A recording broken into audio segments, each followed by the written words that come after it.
விலங்கு பார்த்தீங்களா? பார்த்தாச்சு. மாமன் பார்த்தீங்களா? ப்ரூஸ்லி பார்த்தீங்களா? ரொம்ப முக்கியம் அதுதான். என்னோட அசிஸ்டன்ஸுக்கு எந்த எலிஜிபிலிட்டியும் கிடையாது. சினிமா மேலே ஒரு பெரிய லவ் இருக்கு, ஒரு ஆர்வம் இருக்கணும், 24/7 வளர்க்குறதுக்கு ரெடியாக இருக்கணும். ஏன்னா நான் வந்து 24/7 வேலை செய்யணும்னு நினப்பேன். எங்கள் டேரக்டர் என்னை அப்படி தான் நினைப்பார், நான் அப்படி தான் நினப்பேன். எந்த ரெஸ்ட்ரிக்ஷனும் எதுவுமே கிடையாது. என்னென்னா கற்றுக்கணுன்ற ஆர்வம் இருக்கணும், கற்றுக்கணும். ஏன்னா என்னையை பொறுத்த வரைக்கும் எனக்கு எதுவுமே தெரியாமல் தான் இதுக்குள்ளே வந்தேன். அப்போது நான் வந்து இன்றைக்கி வந்து உங்களுக்கு வந்து இங்கிலீஷ் நல்லா தெரியுமா, உங்களுக்கு வந்து இப்படி டைப் பண்ண தெரியுமா, அப்படி பண்ண தெரியுமா, சீன் சொல்லுவியா, ஒரு 4 சீன் எழுதிட்டு வா அப்படின்னா பண்ணேன்னா அது தப்பு. நான் வந்திருக்க முடியாதுல்ல. டெக்னிக்கலாக ரொம்ப வீக்காக இருக்கு. பட் ஒன்னே மாதிரி ஆட்களுக்கு தான் இந்த ஷோ. ஸோ அசிஸ்டன்டாக இருக்கிறவங்களுக்கும் இது ஒன்று இருக்கும். பட் ஒன்னே மாதிரி எங்கேயோ இருந்து ஒருத்தனை கூப்பிட்டு வந்து இது அவங்க கொடுத்த கதையோ இல்லை புக்கில் நம்ம படிக்கிற கதையோ, அந்த கதை உங்களை எக்ஸைட் பண்ணுச்சுன்னா அதை ட்ரைவ் பண்ண முடியும்னு நம்பினீங்கன்னா அதில் ஏதாவது உங்களுக்கு தேவையான சேலஞ்ச் இருந்துச்சு, உங்களோட பெர்ஸ்பெக்டிவில் அந்த கதை எப்படி இருக்குன்னு தோணுச்சு, அதெல்லாம் தான் உங்களை அந்த கதைக்குள்ளே ட்ரைவ் பண்ண வைக்கணும்னு நினைக்கிறேன். ஒர்க்காக என்னென்னா, இந்த படம் எனக்கு ரொம்ப ஃபாஸ்ட்டாக ஒர்க் பண்ணோம். December 16th வந்து இந்த படம் ஸ்டார்ட் பண்ணோம், ஷூட் ஸ்டார்ட் பண்ணோம். May ரிலீஸ் படம். ஸோ எனக்கு வந்து ஒரு 5 months தான் கிடச்சிது. அப்படி யாரும் ஒர்க் பண்ணக்கூடாது. பட் இப்போ நான் ஃபஸ்ட்டு ஷார்ட் ஃபிலிம் ஒர்க் பண்ணுறப்போலாம் எனக்கு வைடு எடுங்க, மிட் எடுங்க, க்ளோஸ் எடுங்கன்னு சொல்ல தெரியாது. நான் என்ன சொல்லுவேன் என் ஃப்ரெண்டுக்கிட்ட, கேமரா வந்து மூஞ்சி கிட்டக்க இருக்கணும், முகம் பக்கத்தில் இருக்கணும் அப்படின்னு தான் நான் சொல்லுவேன். எனக்கு தெரிஞ்ச மொழியில் நான் கம்யூனிகேட் பண்ணிக்கிட்டேன். பட் நீங்கள் கேட்குற அதை விஷுவலாக அதுக்கான பட்ஜெட், அந்த போலீஸ் ஸ்டேஷன் நீங்கள் வெளியே வெளிச்சமாக இருக்கும். ஃபஸ்ட்டு இருக்கிற அந்த ரிசப்ஷன் வந்து நல்லா டியூப் லைட்னா போட்டுருக்கும். அடுத்து போனீங்கன்னா கொஞ்சம் லைட் கம்மியாக இருக்கும். அதுக்கு அடுத்து போனீங்கன்னா இன்னும் கொஞ்சம் டார்க்காக இருக்கும். அதுக்கு அடுத்து போனீங்கன்னா இன்னும் கொஞ்சம் ஒரு டார்க் ரூம் இருக்கும். ஸோ நீங்கள் வெளியேருந்து பார்க்குற போலீஸ் வேறு, உள்ளே போக போக போக போக அவங்களோட கேரக்டராக வேறு. இப்போ இவ்வளோ டிசைன் பண்ணி எனக்கு கிடச்ச சம்டைம்ஸ் அது ஒர்க் ஆகாமல் போகலாம், யாரும் கவனிக்காமல் இருக்கலாம், அந்த சீன் வந்து உனக்கு தேவைப்படாமல் இருக்கலாம், இன்னொரு நாள் இருக்கலாம். பட் அது உனக்கு ஒர்க் ஆகுதுன்னா ஒர்க் ஆகும், அவ்வளோதான். என்னென்னா என்னையை பொறுத்த வரைக்கும் ஜெயித்தாலும் தோற்றாலும் அது என்னோட தான் இருக்கணும். ஓகேவா?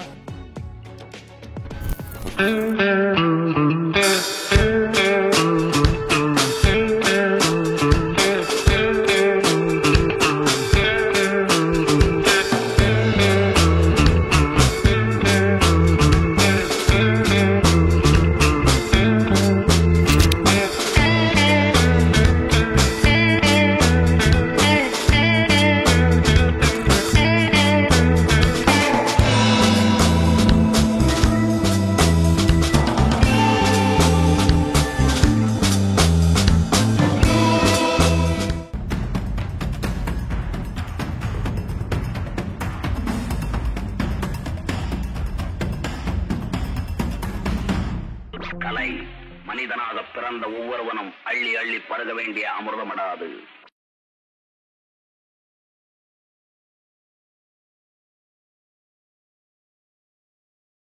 அதனால் எனக்கு தெரிஞ்சதை உங்ககிட்ட ஷேர் பண்ணும். உங்ககிட்ட வந்து என்ன கற்றுக்க முடியுங்கிறதையும் நான் ட்ரை பண்ணுறேன். இதான் உங்களை மாதிரி நானும் அங்கே உட்கார வேண்டியது தான். ஒரு சில பேரோட உதவியில் எனக்கு வாய்ப்பு கிடச்சி நான் இங்கே உட்காந்துருக்கேன். அவ்வளோ. திரும்ப நீங்கள் எல்லோரும் இங்கே உட்காரப்போ எல்லோரும் இதே மாதிரி இன்னும் நிறைய பேர் வந்து நிறைய கற்றுக்கணும்னு ஆசைப்பட்றேன். ரொம்ப நாளாக ஃபாலோ பண்ணுறேன் இவங்களோட எல்லாரையுமே. அருண் பிரதரை தெரியும், ரொம்ப நாளாக ஃபாலோ பண்ணுறேன். பட் இந்த இடத்துக்கு வரதுமே எனக்கு பயங்கர ஒரு நர்வஸ் இருந்தது. அதான் நிறையா அறிவாளிகளாக பேசுகிறப்போ நம்ம போய் என்ன பேச போகிறோம் அப்படின்ற யோசனை இருந்தது. பரவாயில்ல, நம்மளோட எக்ஸ்பீரியன்ஸை ஷேர் பண்ணலான்னு தான் வந்திருக்கேன். எனக்கு தெரியும்னு நினைக்கிறேன் எல்லாருக்கும் இங்கே இருக்குது. எல்லாருக்கும் அட்லீஸ்ட் வரும்போது கூகுள் சர்ச் பண்ணியாவது பார்த்து வந்துருப்பீங்கன்னு நினைக்கிறேன். விலங்கு பார்த்தீங்களா? பார்த்தாச்சு. மாமன் பார்த்தீங்களா? ப்ரூஸ்லி பார்த்தீங்களா? ரொம்ப முக்கியம் அதுதான். ஓகே, அதுலேருந்து நிறையா கற்றுக்க முடியும், அதனால் சொல்கிறேன். ஓகே, நான் யார் அப்படின்னா, அப்பா வழிக்கடையில் வேலை செஞ்சார். டெய்லி ஒரு 400 ரூபாய் சம்பளம் வாங்குவார்னு நினைக்கிறேன் நான் படிச்சுட்ருக்கிறப்போ. அம்மா வந்து ஹவுஸ் ஒய்ஃப் தான். பட் தீபாவளி பொங்கல்லாம் பார்த்திங்கன்னா கூடையில் உலையில் வச்சுட்டு தெரிஞ்சவங்களுக்கு மட்டும் விற்று அப்படிலாம் சேர்த்து வச்சு என்னை படிக்க வச்சாங்க. நானும் என் தம்பியும் மட்டும்தான். பட் அவன் நல்லா படிப்பான், நிறைய மார்க் வாங்குவான். பட் நமக்கு அந்த அளவுக்கு படிப்பு வரல. காலேஜ் படித்ததுக்கப்புறம் டெய்லி வந்து எங்கள் அப்பா கடையில் வந்து நின்று வளையல் விற்கிறதில்ல, ஸோ அதனால் நிறையா ஜாலியாக இருக்குங்கிறனால அங்கே வந்து நின்று வளையல் விற்றுக்கிட்டு ஜாலியாக இருந்துகிட்டே இருந்தேன். அப்புறம் திடீர்னு ஒரு நாள் எங்கள் அப்பா அவர் வந்து 13 வயசில் வேலைக்கு சேர்ந்தார் அந்த கடையில். ஒரே கடையில் தான் வேலை பார்த்தாரு ஒரு 40 வருஷமாக. அந்த 13 வயசில் இருந்தால் அவர் நின்றுக்கிட்டே தான் வந்து வேலை பார்ப்பார். கடையில் நின்றுட்டு தானே இருப்பாங்க. பட் என்னென்னா அவர் என்னை பயங்கரமாக பிலீவ் பண்ணாங்க. பையன் வந்துவான், படிப்பான், நல்ல ஒரு வேலைக்கு போவான், நம்ம வந்து நல்லா இருப்போம் அப்படின்னு பயங்கரமாக பிலீவ் பண்ணாங்க. அவர் மார்க்கை பற்றி கவலைப்படல, என்ன படிக்கிறோங்கிறது தெரியாது. பெரிய காலேஜில் சென்ட் ஜோசப்பில் தான் படித்தேன். ஸோ பெரிய ஸ்கூலில் படிக்கிறான், பெரிய காலேஜில் படிக்கிறான், இதுதான். பட் தம்பி அதே காலேஜ் தான் படிக்கிறான், அவன் நல்லா பயங்கரமாக படிப்பான், அவன் வேலைக்கு போய் காப்பாற்றோன்னு எனக்கும் நம்பிக்கை இருந்தது. ஸோ நான் என்ன பண்ணலாம் அப்படின்னு யோசிச்சுட்டே இருக்கிறப்போ பிகாம்லேயே அதிகப்படியான அரியர் வச்சது, ரீடு வச்சது நானாக தான் இருப்பேன் எங்கள் காலேஜ் வரலாறுலேயே. இப்போ வரைக்கும் கிளியர் பண்ணல, அது தப்பு தான். இந்த கொரோனா பீரியட்லேயாவது கிளியர் பண்ணியிருக்கலாம், பட் பண்ணல. ஸோ என்னென்னா அப்படி இருக்கிறப்போ ஷார்ட் ஃபிலிம் முதல்ல வந்து நாளை இயக்குனர் பார்க்குறேன், நாளை இயக்குனர் ஷோ பார்க்குறேன். ஃபஸ்ட்டு சீசன், செகண்ட் சீசன்லாம் பார்த்து பயங்கரமாக வந்து எப்படி இப்படி எடுக்கிறாங்க, இந்த சின்னோண்டு டைமில் இவ்வளோ கம்மி டைமில் இப்படி ஷார்ட் ஃபிலிம்லாம் எடுக்கிறாங்களே அப்படின்னு பயங்கரமாக அதை பார்த்து எக்ஸைட் ஆகிடுச்சு. அந்த மாதிரி நம்மளும் எடுக்க ட்ரை பண்ணுவோம் அப்படின்னா, இப்போ நம்ம எல்லோரும் காலேஜ் படிக்கிறவரை அந்த கேள்வி கேட்பாங்க, என்ன ஆக போகிறேன்னு. அப்படி கேட்கும்போது நம்மளும் பயங்கரமாக நான் டைரக்டர் ஆக போகிறேன் அப்படின்னு நானாகவே சொல்லிவிட்டு அந்த ஸ்கிட்டு, ட்ராமா ப்ரோக்ராம்லாம் நானாகவே உள்ளே போய் நான் பண்ணுறேன்னா விடமாட்டானுங்க. வெளியிலேருந்து ஆள் கூட்டு வந்து நமக்கு சொல்லி தருவாங்க. ஸோ நம்மளை அப்படி விடலை. பட் அங்கே வந்து ஷார்ட் ஃபிலிம் முதல்ல சென்ட் ஜோசப்பில் கொண்டு வந்தால் அந்த ஷார்ட் ஃபிலிம் காம்படிஷனில் கூட என்னால் கலந்துக்க முடியல. பட் என்னென்னா எனக்கு என்ன பண்ணணும்னே தெரியாது ஆக்சுவலாக, அதான் உண்மை. அப்போது முறையாக என் ஃப்ரெண்டு ஜான் ஒரு பையன் வந்து ஒரு ஸ்டில் கேமரா வாங்குகிறான், 550D Canon 550D வாங்குகிறான். அப்போ அவங்ககிட்ட கேட்குறேன், மச்சான் இதில் கேமரா வீடியோ எடுக்க முடியுமான்னு கேட்குறேன். எடுக்க முடியும் அப்படின்றான். அவனோட உதவியில் அப்போ அவன் ஃப்ரெண்டு நவீன் இருக்கான், சங்கீத்னு இருக்கான், அவனுங்க என்னை கோயம்புத்தூர் கூப்பிட்டு போய் இங்கே காலேஜ் போகிறேன்னு சொல்லிட்டு கோயம்புத்தூர் போயிட்டு அவங்க காலேஜில் ஹாஸ்டலில் தங்கியிருந்து அங்கே ஒரு பொண்ணை பிடிச்சி, அங்கே ஒரு பையனை பிடிச்சி, அவங்களெலாம் வச்சு ஒரு ஷார்ட் ஃபிலிம் எடுத்து சரி அதை அப்படியே பாதியிலே நிறுத்திட்டு அந்த ஃபுட்டேஜை லேப்டாப்பில் ரொம்ப நாளாக வச்சுருந்தேன். ஸோ அவங்க ஃபஸ்ட்டு ஹெல்ப் பண்ணாங்க. அப்போ எங்கள் அண்ணன் ஒரு 2-3 மாதம் கழித்து வர்றப்போ அவர் லேப்டாப்பில் ஏதோ ஒன்று டேலி ஏதோ ஒர்க் பண்ணுறதுக்காக வாங்கினவர். இந்த ஃபுட்டேஜ்லாம் பார்த்து என்னடா இது அப்படின்னாரு. இல்லைன்னா இந்த மாதிரி நான் ஷார்ட் ஃபிலிம் எடுக்க ட்ரை பண்ணேன், பட் எனக்கு தெரிலன்னா. அப்போ எங்கள் அண்ணன் ஹெல்ப் பண்ணார். எங்கள் அண்ணனோட ஃப்ரெண்டு ராஜான்னு ஒருத்தர், அவர் ஹெல்ப் பண்ணார். அவர் வந்து காசி விஸ்வநாதன் சாரோட அசிஸ்டன்ட் ஒருத்தர் மனோஜ் கேன்னு ஒரு எடிட்டர் இருக்கார், அசிஸ்டன்ட் எடிட்டர் அவர். அப்போது அவர்கிட்ட கூப்பிட்டு போய் இன்ட்ரடியூஸ் பண்ணார். அவர் ஒரு உதவி பண்ணார். அந்த உதவியில் அவர் எனக்கு எடிட் பண்ணி கொடுத்தாரு. அப்போ எடிட் பண்ணிட்டு என்ன பண்ணணும்னு தெரில. அப்போது திடீர்னு நாளை இயக்குனர் அட்வர்டைஸ்மெண்ட் பார்க்குறேன், சீசன் 4க்கான அட்வர்டைஸ்மெண்ட் பார்த்தா. எப்போ பார்க்குறேன் அப்படின்னா இன்னும் ஒரு 3 நாளில் சப்மிட் பண்ணணும் அப்படின்ற ஒரு சுச்சுவேஷனில் பார்க்குறேன். பார்த்தா இப்போ எப்படி டப் பண்ணுறதுன்னு தெரியாது, எதுவும் தெரியாது. இப்போ என் கேர்ள் ஃப்ரெண்டே கூப்பிட்டு வந்து அந்த பொண்ணுக்கு டப்பிங் பேச வச்சு பாதி நின்றுச்சு வேறு. ஸோ அதை அப்படியே ஒரு ஜிக்ஸாக் பண்ணி எடிட்லாம் பண்ணி அது எங்கள் அண்ணன் சுரேஷன் இது எங்கே கொண்டு போய் கொடுக்கணும், சென்னையில் எங்கே பார்க்கணும், நாளை இயக்குனர் ஆஃபீஸ் எங்கே இருக்குது, எதுவுமே தெரியாது. இப்போ எங்கள் அண்ணன் திரும்ப ஹெல்ப் பண்ணார். இன்னொரு அண்ணன் அவர் கூப்பிட்டு போய் அந்த டேப்பில் ரெக்கார்ட் பண்ணி, நான் அப்போ டிவியில் அந்த டேப்பில் தானே ரெக்கார்ட் பண்ணி தருவாங்க, அதெல்லாம் ரெக்கார்ட் பண்ணி கடைசி 6 மணிக்குள்ளார கொடுக்கணும். நான் 6:30 மணிக்கு போய் கேட்டால் அவங்க வாங்க மாட்டேன்ட்டாங்க. அப்புறம் அவர்கிட்ட கெஞ்சி அண்ணன் தயவு செஞ்சு கொடுங்க. அப்போ அவருக்கு ஹெல்ப் பண்ணி அதை வாங்கி திரும்ப ஒரு வாரத்தில் செலக்ட் ஆகிட்டேன்னு ஃபோன் பண்ணி இன்டர்வியூ தான் கூப்பிட்டாங்க. இன்டர்வியூ கூப்பிட்டு போய் உள்ளே நுழைஞ்சா என்னை சுற்றி எல்லாமே சினிமாக்காரங்க தான். ஒருத்தர் வந்து பாலுமந்த இன்ஸ்டியூட்டில் படித்தேங்கிறாரு, ஒருத்தர் ஒரு பெரிய படத்தில் அசிஸ்டன்டாக வேலை பார்த்தேங்கிறாரு. அப்போ இந்த ஜான்சன்னு பாரிஸ் ஜெயராஜன் நினைக்கிறேன் அந்த படத்தோட டைரக்டர் அண்ணன் வந்து அவர் தான் வந்து எனக்கு கொஞ்சம் தேத்தினார். ஒன்றும் இல்லை தம்பி, பதறாத, ஒன்றும் இல்லை, இப்போ ஷார்ட் ஃபிலிமை பார்த்துட்டு நல்லா இருக்குன்னு தான் கூப்பிட்ருக்காங்க, அதனால் ஒன்றும் பிரச்சனை கிடையாது, வா அப்படின்னா. திரும்ப போய் அங்கே சிவனேஷன் ஒரு டைரக்டர் இருந்தார். உங்ககிட்ட ஏதோ ஒரு கதை சொல்கிற ஐடியா உங்ககிட்ட இருக்குங்கிறது மட்டும் எனக்கு தெரியுது. ஸோ டெக்னிக்கலாக ரொம்ப வீக்காக இருக்க, பட் ஒன்னே மாதிரி ஆட்களுக்கு தான் இந்த ஷோ. ஸோ அசிஸ்டன்டாக இருக்கிறவங்களுக்கும் இது ஒன்று இருக்கும், பட் ஒன்னே மாதிரி எங்கேயோ இருந்து ஒருத்தனை கூப்பிட்டு வந்து இதுக்குள்ளார கொண்டு வரதுக்கான என்ட்ரி தான் இதுவாக இருக்கும்னு நம்புகிறேன், உனக்கு ஒரு சான்ஸ் தரேன், நீ பண்ணுன்னு சொல்லி ஆரம்பிச்சது தான் அந்த ஷார்ட் ஃபிலிம் ஸோ அந்த ஷார்ட் ஃபிலிம் ஒரு ஷார்ட் ஃபிலிமாக எடுத்தேன். ஜட்ஜாக பாண்டராஜர் வந்தார், அவர்கிட்ட ஒர்க் பண்ணேன். இது நம்மளும் பசங்கட்டும் ஒர்க் பண்ணேன். அங்கே பாஸ்கர் ஒரு மேனேஜர், அவர் ஹெல்ப் பண்ணார். ஜிவி சட்ட கதை சொன்னேன். அப்புறம் அந்த படம் ஓகே ஆகிடுச்சு. படம் எடுத்தோம். நான் நினச்ச படத்தை என்னால் எடுக்க முடியல. அந்த படத்தோட என்ன சொல்ல வரேன்னு புரியல. அந்த ஜானர் ஒர்க் ஆகலை.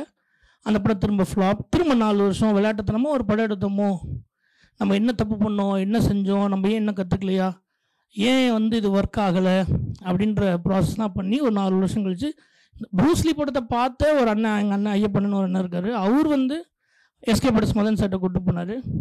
அவர்கிட்ட ஒரு 10 நிமிஷத்துக்கு ஒரு ஐடியா சொன்னேன். அதுதான் விலங்கு. ஸோ விலங்கு எடுத்தோம். அப்படியே அடுத்தடுத்து வந்துட்டோம். இதுதான் கம்ப்ளீட்டாக நானாக இல்லை, என்னை மாதிரி ஒரு ஸ்ட்ரேஞ்சர், ஒரு ஃப்ரெண்ட்ஸு, ரிலேஷனு, ஃபேமிலி எல்லோரும் ஹெல்ப் பண்ணி நிறைய பிரச்சனைகள்லாம் தாண்டி தான் இப்போ ஒரு படம் நீங்கள் சொல்கிறீங்களா, அவர் சொன்ன வெப் சீரிஸ் ஒன்று ஹிட்டு, படம் ஒன்று ஹிட்டுன்ற இடத்துக்கு வந்திருக்கும். ஆனால் நீங்களும் அதே மாதிரி நிறைய பிரச்சனை. ஃபஸ்ட்டு நீங்கள் இதை சொல்ல நினைக்கிறேன்னா, இந்த ஆர்வம் மட்டும்தான் நம்மளை அடுத்தடுத்து கொண்டு போக நம்புகிறேன். நம்மகிட்ட வேறு எதுவுமே தேவையில்லை. இந்த ஆர்வம் மட்டும் இருந்தாலே போதும், நம்ம எங்கே வேணாலும் போகலாம் அப்படிங்கிறதுக்காக மட்டும்தான் இதை சொன்னேன். பயங்கர ஹாப்பியாக இருக்குது நீங்கள் இப்படி உட்காந்துருக்குது, நான் இங்கே உட்காந்துருக்குது. உங்களோட ஃபஸ்ட்டு படம் ப்ரூஸ்லி நான் இதில் பார்த்தேன், பெங்களூரில் பார்த்தேன். ஸோ அப்போ நான் சினிமாக்குள்ளே இல்லைண்ணே. அதுக்கப்புறம் ஒரு 5 வருஷமாக இருக்கேன். நான் ஒரு 10 ஷார்ட் ஃபிலிம் மேலே பண்ணிவிட்டு இப்போ ஒரு 2 பவுண்டட் வச்சுட்டு சுற்றிட்டுருக்கேன், ப்ளஸ் ஒர்க் பண்ணிவிட்டு. என்னோடய கொஸ்டின்னே, நீங்கள் ஒரு இன்டர்வியூவில் சொல்லியிருப்பீங்க, விலங்கு இன்டர்வியூவில், அதாவது ஒரு 10 நிமிஷம் நீங்கள் ஒரு ஸ்கிரிப்டை சொல்லிவிட்டு இந்த படத்தை 3 மணி நேரத்துக்கு தான் எடுக்கணும்னு சொல்லிட்டு ப்ரொடக்ஷன் சைடில் ஒன்று சொல்லியிருப்பாங்க. பட் ஆனால் நீங்கள் உட்காந்து ஒரு ஸ்கிரிப்டை ஒன்று எழுதியிருப்பீங்க. அரௌண்ட் ஒரு 210 பேஜுக்கு நீங்கள் எழுதியிருப்பீங்க. அந்த இன்டர்வியூவில் சொல்லியிருந்தீங்க. நான் இப்போ அந்த மாதிரி ஒரு வெப் சீரிஸ் எழுதி ப்ரொடக்ஷன் கொடுத்து அது இப்போ பிச்சுட்டே கேட்டிருக்காங்க. ஒரு first cum director web series பண்ணால் சேஃபா இல்லை படம் பண்ணால் சேஃபா?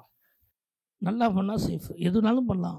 ஆஃப்டர் ஃப்ளாப்க்கு அப்புறம் படமே இல்லை, உனக்கு வெப் சீரிஸ் தான் நீ எடுத்தாகணும்னா நான் என்ன எடுக்கணும், வெப் சீரிஸ் தான் எடுத்தாகணும், வேறு வழி இல்லை. இப்போயாவது வெப் சீரிஸ்க்கு இவ்வளோ பெரிய ஒரு ஸ்பேஸ் இருக்குது, எல்லோரும் பார்க்க ரெடியாக இருக்காங்க, எல்லாருக்குமே கொண்டு போய் சேர்த்துருக்காங்க. ஆக்சுவலாக எல்லார் கையிலையும் ஃபோன் இருக்குது, அதான் ஒரு பெரிய மீடியமாக பார்க்குறேன். அதனால் ரெண்டுமே ஒன்று தான். எனக்கு இதில் பெரிய டிஃப்ரென்ஸ் தான் தெரியல.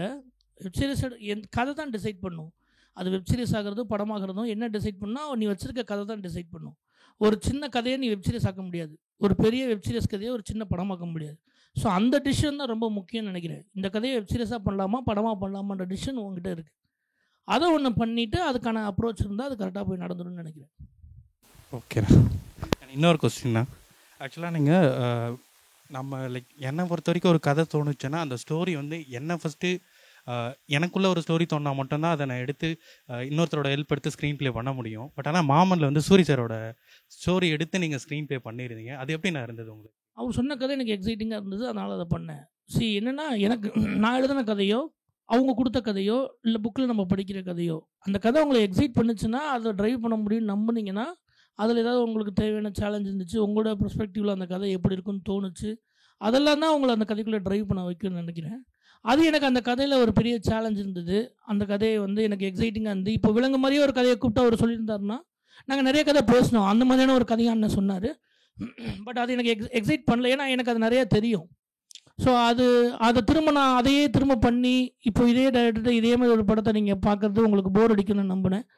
புதுசாக வேறு ஒரு ஃப்ளேவரில் பண்ணால் நல்லாயிருக்குன்னு தோணுச்சு. ஸோ இந்த கதையை நம்ம அப்ரோச் பண்ணோம்னா எப்படி இருக்குன்னு தோணுச்சு. அதனால் நான் அதை சூஸ் பண்ணேன். அது ஒர்க் ஆகிருக்குன்னு நம்புகிறேன். இப்போ உங்களை மாதிரி தான் சார், எங்களுக்கு எதுவுமே தெரியாது, நாங்கள் கதை மட்டுமே ரெடி பண்ணிவிட்டு உட்காந்துருக்கோம். யாருக்கிட்ட அப்ரோச் பண்ணணும் எப்படி பண்ணணுன்னு கூட எந்த ஸ்டார்டிங் ஸ்டேஜும் தெரிலைங்க சார். அதுக்கு என்ன பண்ணுறதுங்க சார்? இந்த கரெக்டாக தானே வந்திருக்கீங்க, எல்லாம் ஒவ்வொரு ப்ராசஸ் தான் பிரதர். இப்போது 22 வயசில் ஆரம்பித்தேன், இப்போ எனக்கு 32 வயசு ஆகுது. 10 வருஷம் ஆச்சு நான் இங்கே வர்றதுக்கு. நான் ஒவ்வொரு இடத்த தேடி பார்த்து கம்யூனிகேஷன் கான்டாக்ட்ஸை டெவலப் பண்ணிக்கோங்க. இங்கே இருக்க 50 பேர் நம்பரும் உங்கள்கிட்ட இங்கேருந்து வெளியே போகிறப்போ உங்கள்கிட்ட இருக்கணும். இருந்தால் தான் அதோட ஈஸி அப்ரோச்சாக நான் நினைக்கிறேன். இங்கே இருக்க இப்போ நீங்கள் வந்தோம் ஒரு கூட்டத்தில் உட்காந்தோம் நம்ம பேசணுன்ட்டு போயிட்டீங்கன்னா அது உங்களுக்கு அது யூஸ்ஃபுல்லாக இருக்காது. இங்கே ஏன் எல்லாருமே கூறுறோம் அப்படின்னா, யாருக்காவது எங்கேயாவது ஏதாவது ஒரு இடத்துல ஒரு வாய்ப்பு கிடைக்கும். இப்போ உங்ககிட்ட ஒரு கதை இருக்குன்னு நினைப்பீங்க, இன்னொருத்தர் போய் அந்த கதையை போய் ஒரு கம்பெனியில் சொல்லுவார் அவர் கதையை.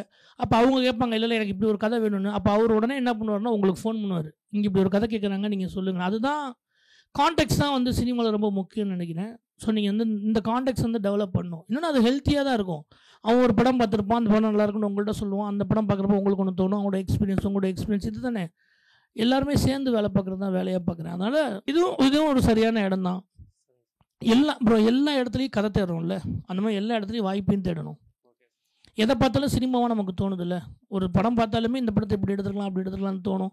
கீழே இறங்கி பைக் எடுத்துகிட்டு போகிறப்போ யாரை பார்த்தாலும் அது ஒரு சினிமா நமக்கு தோணும்ல. அதானே சினிமாக்காரனாக அவங்களுக்கு தோணும். ஒரு கதையாக எழுதுனவனுக்கு எதை பார்த்தாலும் கதையாக தோணும். அந்த மாதிரி வாய்ப்புமே நீங்கள் எங்கே எப்படி கிடைக்கும்னு தெரியாது. பட் நீங்கள் ஒரு கதையை செம்மையாக சொல்லியிருப்பீங்க. அந்த கதை வந்து அவருக்கு பயங்கரமாக எக்ஸைட் இருக்கும். அவர் வந்து இன்னொரு 10 பேர்ட்டு சொல்லுவார். நீங்கள் வச்சுருக்க கதையும் உங்களோட டேலண்ட்டு மட்டும்தான் உங்களை சீக்கிரம் கொண்டு போய் சேர்க்கும். ஸோ ஆனால் கையில் இவ்வளோ பெரிய ஃபோன் வச்சுக்கிட்டு வலசல பக்கத்தில் உட்காந்துட்டு என்ன பண்ணுறதுன்னு தெரிலங்கிறது ஆச்சரியமாக இருக்குது. மாமன் படம் பிஎன்சி சென்டரில் பெரிய பிளாக் பஸ்டராக இருக்குன்னா இந்த படத்துக்கு நீங்கள் என்னென்ன சேலஞ்சஸ் ஃபேஸ் பண்ணீங்க? அப்புறம் லென்சிங், ஏன்னா கம்மி நாளில் இந்த படத்தை எடுக்கிறோம், என்னென்ன நிறைய சேலஞ்சஸ் ஃபேஸ் பண்ணியிருப்பீங்க. அதையும் கம்மி ஒரு 50 டேஸில் இந்த படத்தை எடுக்கிற மாதிரி தான் இருந்திருக்கும். என்னென்ன லென்சிங் யூஸ் பண்ணீங்க? இந்த சேலஞ்சஸ் பற்றி கொஞ்சம், இந்த எக்ஸ்பீரியன்ஸ் பற்றி கொஞ்சம் சொல்ல முடியுமாண்ணா? அதை கதை தான் டிசைட் பண்ணுச்சு. ஆக்சுவலாக இந்த கதைக்கு என்ன தேவையோ, எந்த டைம் தேவையோ அந்த டைம் எடுத்து அந்த கதையை ஒர்க் பண்ணோம். பிஎன்சியில் ஹிட்டு, ஏ சென்டரில் ஹிட்டு அப்படின்றதெல்லாம் இப்போ எதுவுமே இல்லை. இப்போ வந்து இந்த ஆடியன்ஸுக்கு இந்த படம் பிடிக்கும், இந்த ஆடியன்ஸுக்கு இந்த படம், பிஎன்சி இருக்க எல்லாருக்கும் இந்த படம் பிடிக்கும்னா பிடிக்காது. ஏ சென்டரில் இருக்க எல்லாருக்குமே இந்த படம் பிடிக்காமல் இருக்குன்னா அப்படி கிடையாது, எல்லாருக்கும் பிடிக்கும். ஆடியன்ஸ் வந்து இந்த மாதிரி படம், ஃபேமிலி படம் பார்க்கணும்னு நினைக்கிற எல்லாருக்கும் பிடிச்சது. பிசியாக இருக்கட்டும், பலசோ ஹவுஸ்ஃபுல்லாக தான் போச்சு, சத்தியம் ஹவுஸ்ஃபுல்லாக தான் போச்சு. ஸோ இது ஆல் சென்டரில் இருக்கிற ஃபேமிலி ஆடியன்ஸுக்கு, ஃபேமிலியிலேருந்து இந்த மாதிரியான ஒரு படம் பார்க்கணும்னு நினச்சவங்களுக்கு இந்த படம் அவங்களுக்கு ரொம்ப பிடிச்சிருந்தது. ஒர்க்காக என்னென்னா, இந்த படம் எனக்கு ரொம்ப ஃபாஸ்ட்டாக ஒர்க் பண்ணோம். December 16th வந்து இந்த படம் ஷூட் ஸ்டார்ட் பண்ணோம். மே ரிலீஸ் படம். ஸோ எனக்கு வந்து ஒரு 5 months தான் கிடச்சிது. அப்படி யாரும் ஒர்க் பண்ணக்கூடாது, பட் அது வந்து நல்ல ப்ராக்டிஸ் இருந்து நல்லா வந்து ஒர்க் பண்ணிவிட்டு, ப்ரீ ப்ரொடக்ஷனாக ரொம்ப 100% ஒர்க் பண்ணிவிட்டு இந்த டைம் டூரேஷனில் முடிக்கிறதுக்கான வாய்ப்பு இருக்குது. ஏன்னா அது இன்னும் இப்போ அந்த படம் போட்டு பார்க்குறப்போ ஐயோ இவ்வளோ ஒர்க் பண்ணிக்கலாமே எனக்கே தோணுது. அதனால் இந்த டைமில் நான் வேணான்னு சொல்கிறேன். பட் ஒரு 5 to 6 months 7 months வந்து ஒரு படம் எடுக்கிறதுக்கான சரியான டைமாக தான் பார்க்குறேன். பிஸ்னஸாகவுமே எல்லாத்துக்குமே ஒரு பெரிய இன்வெஸ்ட்மெண்ட்டு, அதுக்குள்ளே ஒரு பெரிய இன்ட்ரெஸ்ட் இருக்குது. அந்த டைமுக்குள்ளே அந்த படத்தை முடித்தோம்னா அவங்களுக்கு ஒரு ப்ராஃபிட்டபுளாக இருக்கும். நம்ம ஒரு படத்தை 2 வருஷம் 3 வருஷம் எல்லாமே கதை தான் பிரதர்.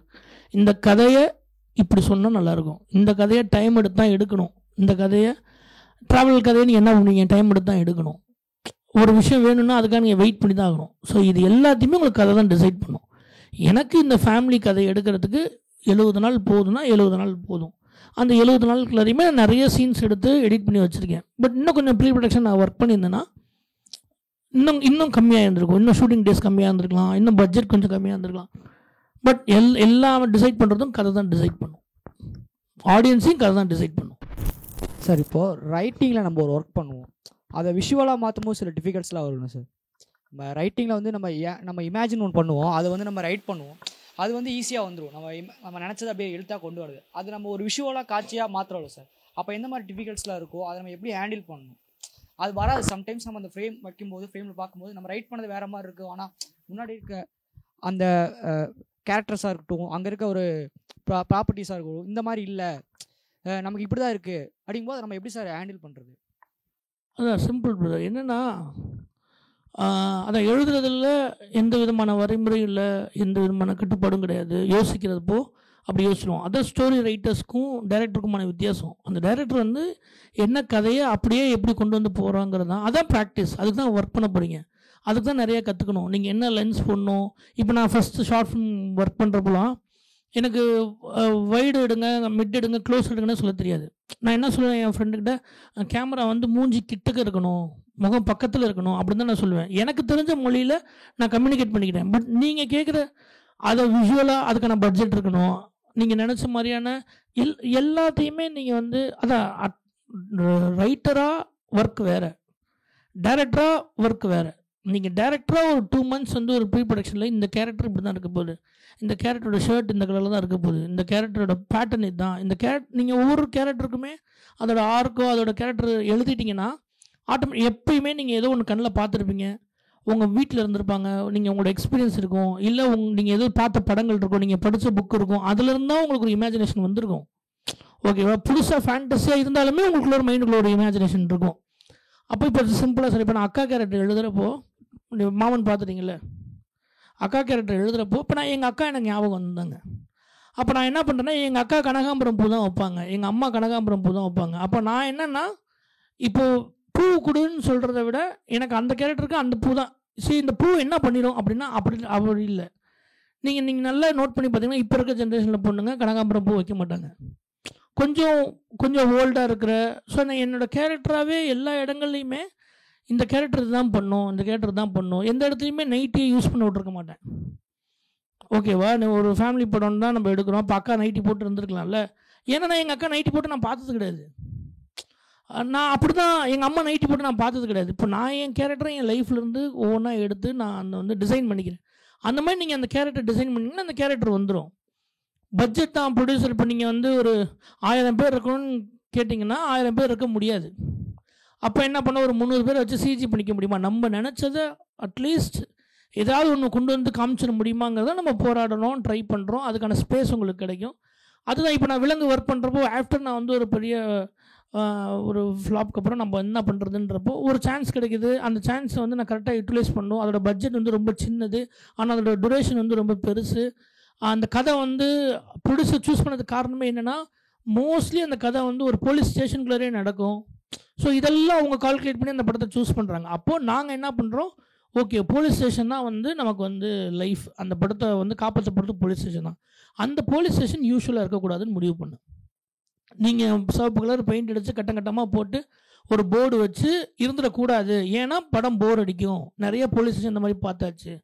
லைவாக உண்மையுமே என்ன இருக்குதுன்னு நான் அப்போ எல்லா போலீஸ் ஸ்டேஷனும் போயிருக்கேன். அப்போது போலீஸ் ஸ்டேஷனை நீங்கள் வரலாறு எடுத்திங்கன்னா, போலீஸ் ஸ்டேஷன் இப்போ தான் கட்டுறாங்க. முன்னாடிலாம் ஏதோ ஒரு பெரிய வீடோ ஏதோ ஒரு விஷயத்தையோ ஒரு கல்யாண மண்டபமோ ஏதோ ஒரு இடத்த வாடகைக்கு எடுத்து அங்கே தான் போலீஸ் ஸ்டேஷனே வச்சுருந்தாங்க.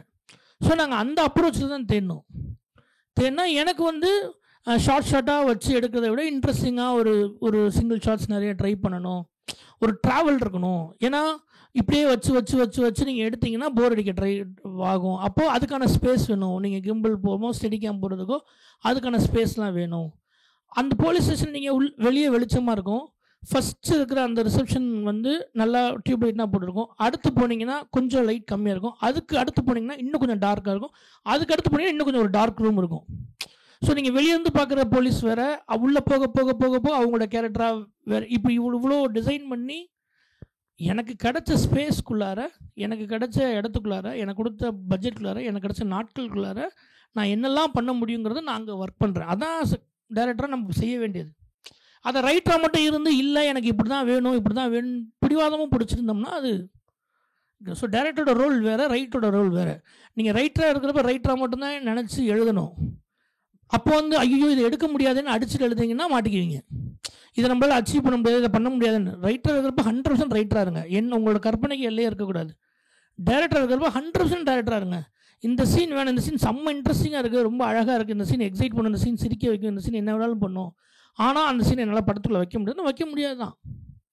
அதுதான் ஒரு டைரக்டராக நீங்கள் எடுக்க வேண்டிய டிசிஷன். ஓகே, அப்படி தான் நான் அதை பார்க்குறேன்.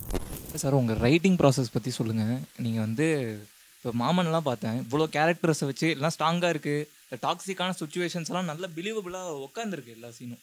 அதை பார்க்கும்போது அதுக்கு நிறைய மெனக்கட்டுறீங்களா அந்த மாதிரி? ஏன்னா கேரக்டர் ஸ்ட்ராங்காக இருக்குது. கீச்சாலாம் கூட இன்னுமே மைண்டில் இருக்கார். அந்த எக்ஸைட்டிங்காக இருந்தது வர ஒவ்வொரு சீன்ஸும். ரைட்டிங் பற்றி உங்களோட மெனக்கடல் என்ன, கேரக்டர்ஸ் எப்படி டெவலப் பண்ணுறீங்க? அதுவும் சூரி அவரோட கதையை எடுத்து இப்படி எழுதியிருக்கீங்களா, இதுக்கு எவ்வளோ டைம் எடுத்துச்சு? அந்த மாதிரி கொஞ்சம் ரைட்டிங் பற்றி. டைம் நம்ம கண்ட்ரோல் இல்லை. என்னென்னா அந்த கதை இப்போ வருதோ அதுதான். இப்போ இன்றைக்கி ஒரு சீன் நல்ல சீன் வரும், நாளைக்கு வராது, அவ்வளோதான். எனக்கு என்ன ஒன்றுனா நான் கற்றுக்கிட்டது என்ன ஒன்றுனா, எனக்கு பிடிச்சதை பண்ணணும். வேறு யார் பேச்சு நான் கேட்க மாட்டேன். மீன்ஸ் நீங்கள் சொல்கிறது நல்லா இருக்குன்னு நான் அது யார் சொன்னாலும் எக்ஸைட் ஆகிடுவேன். ஜூனியர் ஆர்டிஸ்ட் நின்றுட்டு சும்மா ஜூனியர் ஆர்டிஸ்ட் ரோட்டில் வேடிக்கை பார்த்துட்டு இருப்பாங்களா ஷூட்டிங்கில், அவன் ஒரு கமெண்ட் அடித்தாலும் அது எக்ஸைட்டிங்காக இருந்துச்சுன்னா அதை அப்படியே எடுத்துக்கணும். நம்ம டைரக்டர் நான் சொல்கிறதா ஒர்க் ஆகும் அப்படிலாம் கிடையாது, அதை நான் எடுத்துக்குவேன். அதே மாதிரி எனக்கு பிடிக்கல அப்படின்னா அது எப்படி ஹேண்டில் பண்ணுமோ அப்படி ஹேண்டில் பண்ணிவிடுவேன். ஆனால் இப்போ அண்ணன் சூரியனே ஒரு சஜஷன் சொல்கிறாங்கன்னு வச்சுக்கோங்களேன். அண்ணன் சொன்ன சஜஷன் நிறைய எடுத்திருக்கேன்.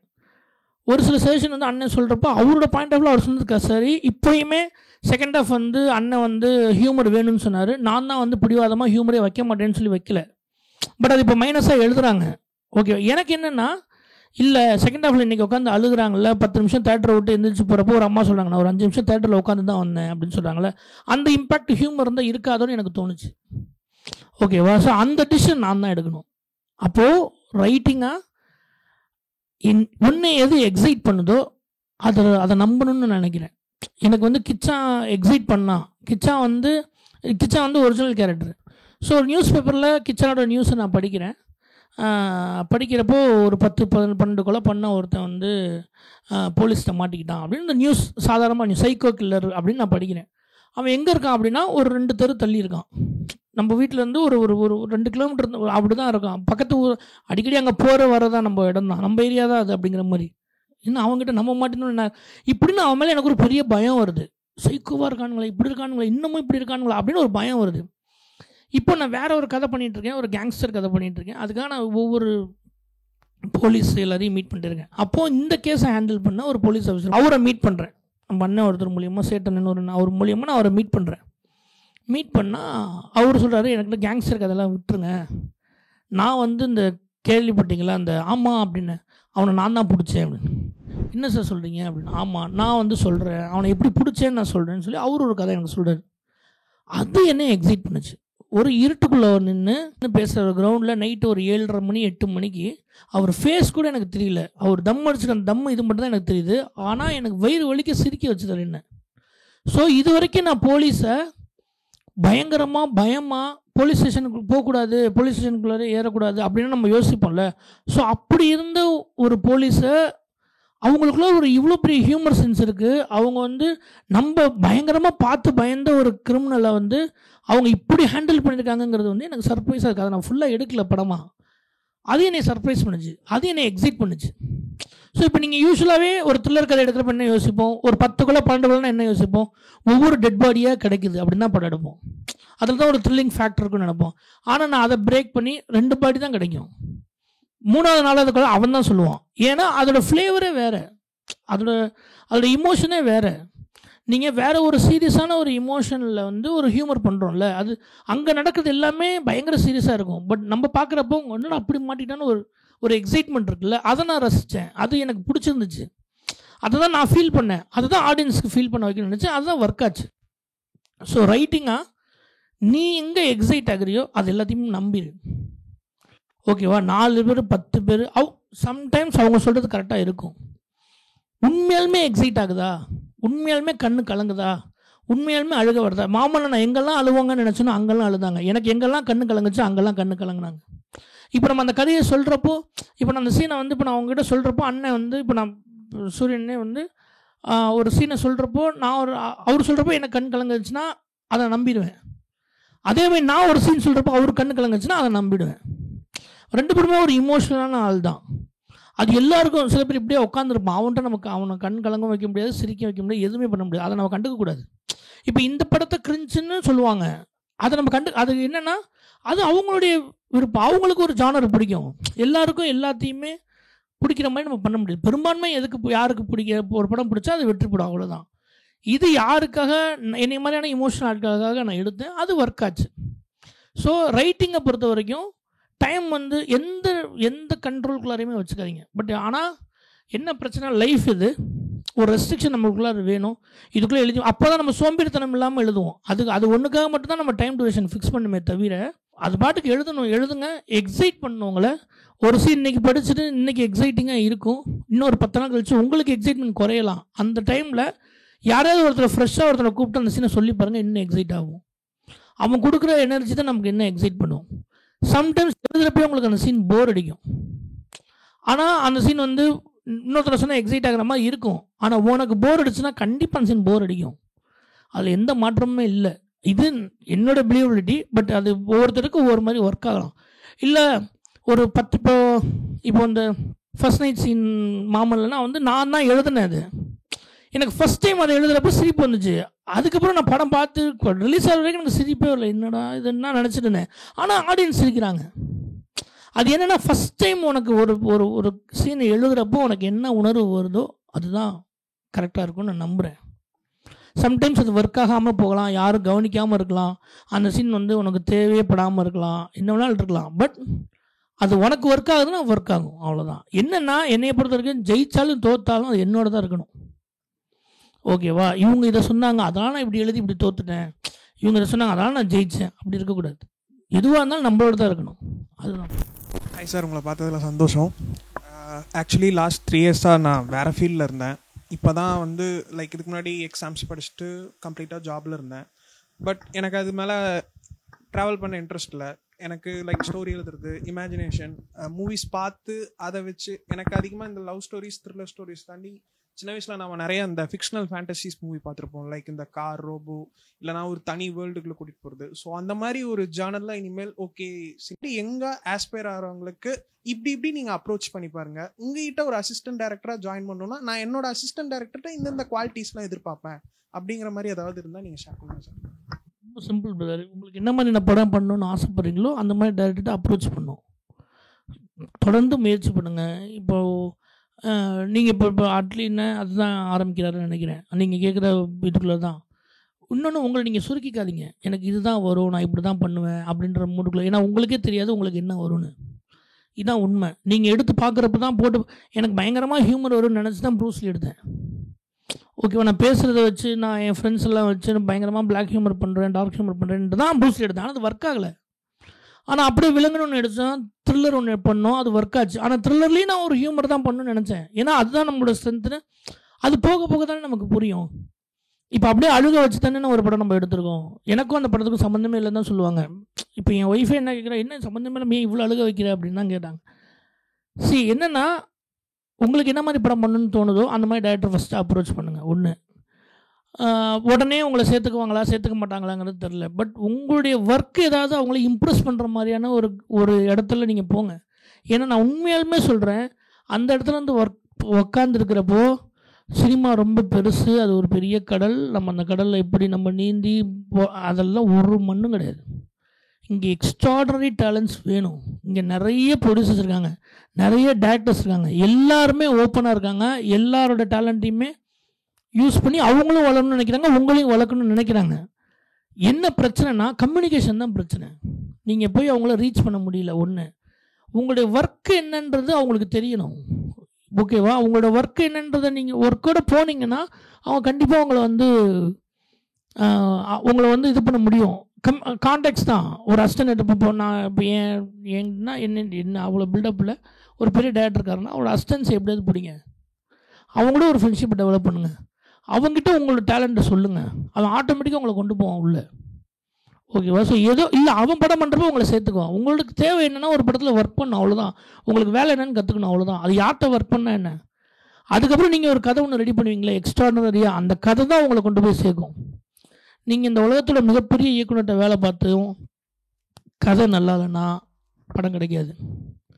நீங்கள் வேலையே பார்க்காம சினிமா நல்லா கற்றுக்கிட்டு நீங்கள் வந்து ஒரு கதை எக்ஸ்ட்ராடனரியாக எழுதிருந்தீங்க அப்படின்னா உங்களுக்கு ஒரு டெஸ்ட்டு மட்டும்தான் வைப்பாங்க ப்ரொடியூசர்ஸ்லேருந்து. ஒரு நாள் ஷூட் பண்ணுங்கள் பார்ப்போம் அப்படிம்பாங்க.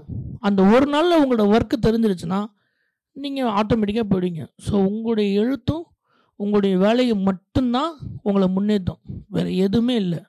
அதுக்காக தேவைப்படுறதான் இந்த விசிட்டிங் கார்டு மாதிரி கான்டாக்ட்ஸ்லாம், மற்றபடி எதுவுமே கிடையாது.